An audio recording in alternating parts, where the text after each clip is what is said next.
Bonjour Marie-Pierre, comment ça va? Bonjour Daniel, ça va très bien. À l'automne passé, tu nous avais parlé, on a fait un bilan comme mairesse de la visitation de l'Île-du-Pas. Tu avais parlé et tout. Puis, tu avais dit que tu avais d'autres projets, qu'il y avait des choses qui s'en viendraient. Et là, je pense que le moment est maintenant, on peut en parler, parce qu'on a eu, il y a environ 2 semaines, l'investiture d'Amélie Drainville. Je pense que tu as découvert quelqu'un à la visitation que tu ne connaissais pas quand tu t'es présentée comme mairesse, puis tu as fait 4 ans, là, ton mandat de 4 ans. Tu as connu une personne impliquée, je dirais pas le mot boquée, parce qu'elle m'aimera pas quand elle va arriver, quand elle va faire ça, mais elle veut dire une personne impliquée qui sait qu'est-ce qu'elle veut, qui a des objectifs, qui a des choses, et je pense que ça t'avait beaucoup rejoint. Tu sais, là, quand on parle d'environnement, des travaux que vous aviez faits, la forêt nourricière et tout, et je pense que ça t'avait beaucoup rejoint. Tu as découvert des choses avec Amélie. Peux-tu nous en parler un petit peu? Oui, ça va me faire plaisir. Merci Daniel pour cette introduction-là. Dans le fond, c'est vrai que quand le fin de mon terme en tant que mairesse arrivait, j'ai eu la chance de réfléchir, tu sais, de mon implication future, tu sais. Pour moi, c'était encore aujourd'hui, c'était mon motif à ce moment-là, de voir à quel endroit je peux être plus utile, à quel endroit on peut arriver à avancer pour un projet de société qui est plus juste, plus respectueux de l'environnement, plus équitable. Et je pensais y trouver mon compte, en fait, à la municipalité, mais c'est vrai que c'est difficile. Hein? On sait que dans le milieu municipal, c'est beaucoup des gens d'une certaine génération qui sont représentés, des gens aussi qui ne voient pas la même valeur en donner du temps pour l'environnement. On pense beaucoup à les choses primaires comme l'asphaltage, mais moi, j'ai un projet plus grand que ça pour la dans l'air du temps, tu aurais dû pour les sociétés. Je crois qu'on est assez évolué en tant que communauté pour voir qu'on peut aller au-delà de ce qui est déjà là et de le maintenir. On peut se permettre d'avoir des réflexions qui vont plus loin. Puis, pour le faire, bien, ça prend des gens aussi avec qui on peut échanger. Parce qu'à un moment donné, quand on échange toute seule, puis tu sais, c'est pas... On a l'impression qu'on est toujours à contre-courant et qu'on se bat contre un mur. Mettons qu'on ferait un résumé comme ça. Oui, bien, on découvre surtout que c'est peut-être pas le bon endroit où exécuter ça, tu sais, où mettre de l'avant la vision qu'on a. Et bien, chez Québec solidaire, en fait, on en vient à Québec solidaire, c'est ça, de participer à une démarche qui est vraiment inclusive. La manière que Québec solidaire gouverne, c'est que c'est vraiment à partir des gens qui participent. Fait que des membres, des gens qui sont intéressés, qui font des lectures, qui ont des connaissances générales, qui ont leur propre connaissance de vie et qui vont dire, bien, pour un tel point, moi, en tant que citoyen, j'expérimente ça de telle manière. Comment peut-on trouver une solution? Puis là, c'est vraiment une concertation au niveau local qui est ensuite revisée avec un plus grand groupe qui a fait le même exercice. Fait qu'on arrive tranquillement à mieux s'organiser et c'est vraiment représentatif des gens qui ont participé, puis qui vivent dans la société, puis qui ont une vision. Mais je vais te relancer. Tu regardes aujourd'hui, peut-être une jeune mairesse, là, puis tu regardes aujourd'hui, tu lis les journaux, tu sais, la présence des jeunes, de la nouvelle vision. On parlait justement d'étalement urbain, tu sais, de choses comme ça. C'est des choses qui t'auraient rejoint.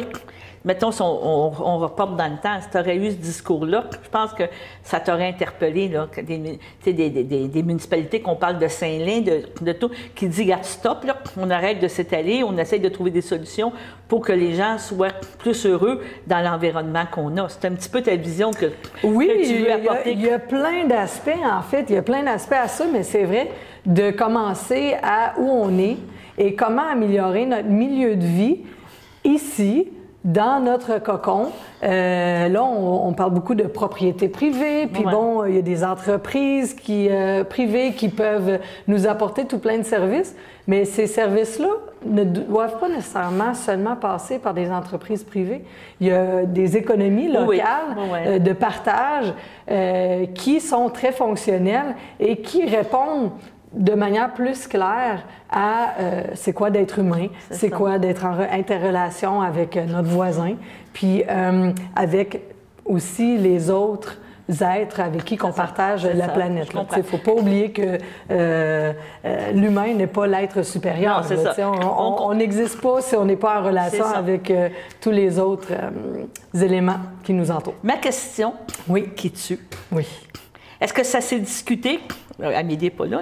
C'est-à-dire, c'est toi ou c'est Amélie, ou c'était clair que... Parce que là, on va dire que dans le fond, tu es le porte-parole. Tu étais en campagne avec Amélie Drainville. Non, en fait, moi, je suis attachée politique d'Amélie Drainville. C'est ça, attachée politique, c'est ça.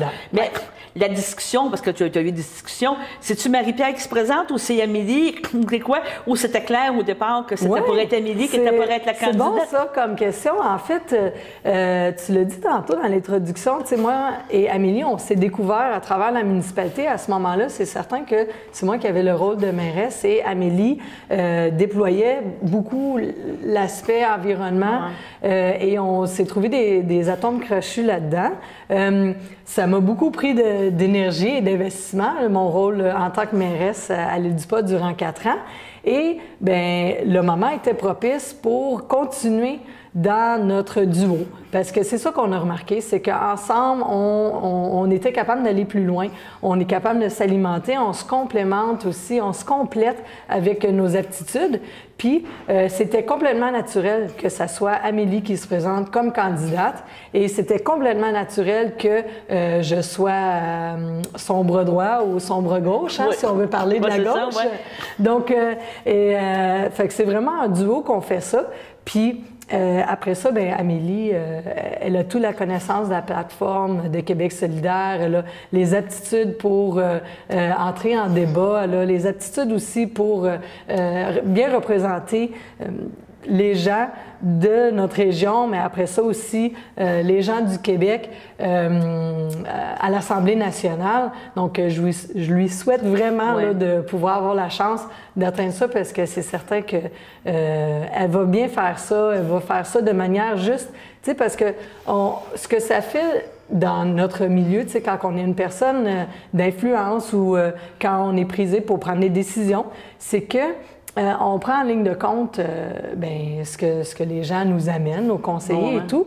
Et parfois, mais ça nous déroute de la vision qu'on a réellement. Puis, c'est pas tout le monde qui parle à voix haute, tu sais. Surtout quand on a des projets qui sont différents que ce qui est amené dans les gros médias, ce qu'on voit en publicité tout le temps. Fait que c'est pas tout le monde qui ose parler à voix haute pour ça. On l'a vu avec Catherine Dorion. Elle a bien fait. Les autres représentants de Québec solidaire, les autres députés, là, ils le font très bien. Puis je pense qu'Amélie aussi va pouvoir suivre ce courant-là, de ne pas dériver pour se dire, finalement, on va se conformer un peu quand même au statu quo parce que c'est plus facile, c'est moins exigeant, c'est moins confrontant parce que c'est vrai que c'est des luttes continues de suivre une ligne directrice. Puis j'aimerais juste dire que qu'est-ce qui me rejoint beaucoup chez Québec solidaire, puis pourquoi que j'ai accepté ce défi-là, puis j'ai envie de continuer avec Amélie Drainville et de faire la tournée cet été de la région pour aller rencontrer les personnes, voir c'est quoi les besoins, bien, les constater et de découvrir tous les belles initiatives qu'on entend peu parler pour les aider à les porter plus haut, ces voix-là.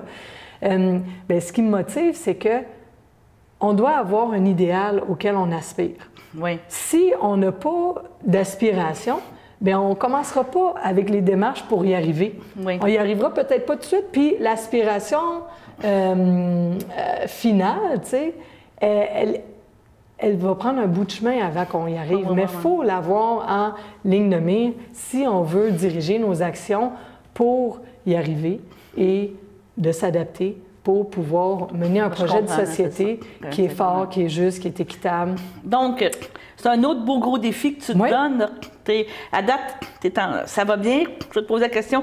Beaucoup d'enthousiasme, comme tu dis, tu as une belle synergie avec Amélie et tout. Là. Mais vous travaillez fort, vous avez déjà commencé à vous promener. Puis... Oui, dans le fond, ce que je peux dire, c'est que le travail, c'est beaucoup fait en amont pour préparer là, cette année. Il y a une équipe, on appelle ça un comité de coordination ici dans Berthier.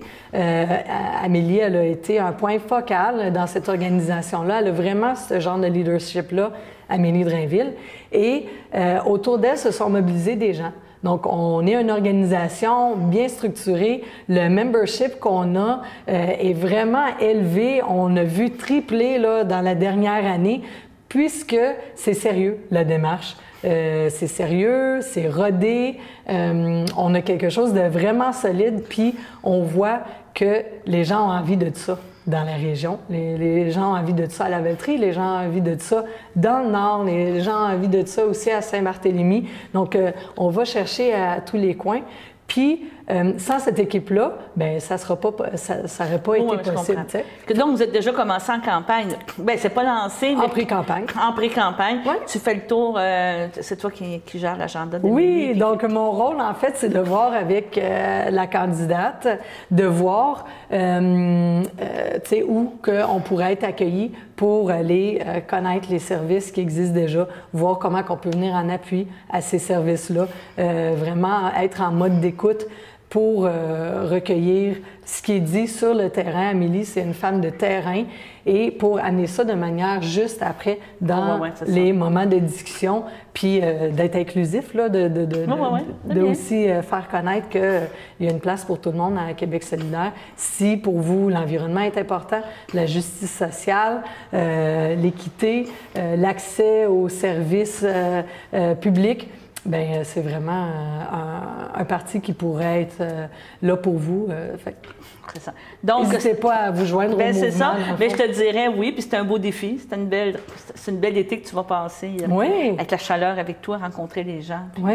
Oui, absolument. Bon, on va te souhaiter une bonne campagne. On va souhaiter une bonne campagne à Amélie. Je sais qu'on en a parlé, mais vous savez là, que nos ondes sont toujours disponibles aussi pour plein d'entrevues. Il nous fera plaisir de retourner à venir sur la plateforme. On a plusieurs enjeux qu'on pourrait discuter. On est un parti aussi qui reconnaît la place des premiers peuples qui sont ici, avec qui on partage le territoire. Il y a des luttes qui se passent à ce moment pour protéger contre les coupes forestières, les coupes à blanc, les coupes exagérées. Donc, il y a plusieurs éléments comme ça dont on pourrait discuter. Bon, bien, à la prochaine. Puis, félicitations pour ta nouvelle nomination. Ben oui, merci beaucoup de m'avoir reçu. Merci.